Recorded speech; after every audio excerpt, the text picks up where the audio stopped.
4 Maccabees, chapter 4. For a certain man named Simon, who was in opposition to an honorable and good man who once held the high priesthood for life, named Onias. After slandering Onias in every way, Simon couldn't injure him with the people, so he went away as an exile, with the intention of betraying his country.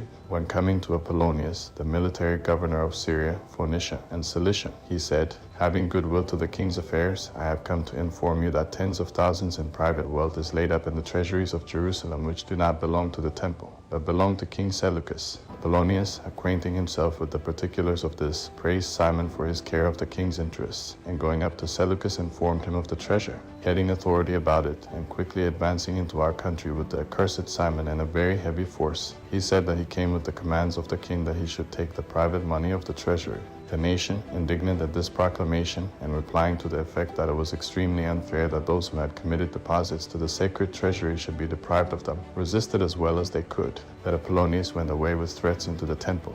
The priests, with the women and children, asked God to throw his shield over the holy, despised place. And Apollonius was going up with his armed force to seize the treasure, when angels from heaven appeared riding on horseback, all radiant in armor, filling them with much fear and trembling. Apollonius fell half dead on the court which is open to all nations, and extended his hands to heaven, and implored the Hebrews with tears to pray for him and take away the wrath of the heavenly army.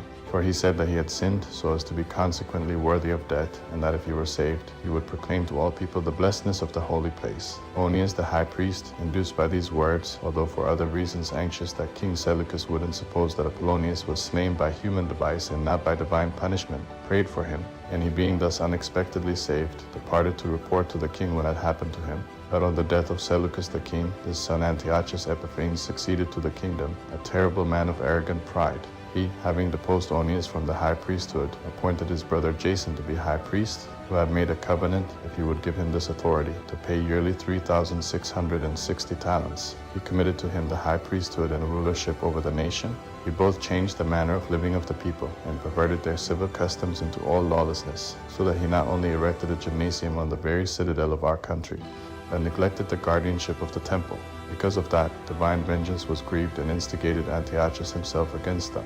For being at war with Ptolemy in Egypt, he heard that on a report of his death being spread abroad, the inhabitants of Jerusalem had exceedingly rejoiced, and he quickly marched against them. Having subdued them, he established a decree that if any of them lived according to the ancestral laws, he should die, when he could by no means destroy by his decrees the obedience to the law of the nation, but saw all his threats and punishments without effect. For even women, because they continued to circumcise their children, were flung down a precipice along with them, knowing beforehand of the punishment. When, therefore, his decrees were disregarded by the people, he himself compelled by means of tortures every one of this race, by tasting forbidden meats, to renounce the Jewish religion.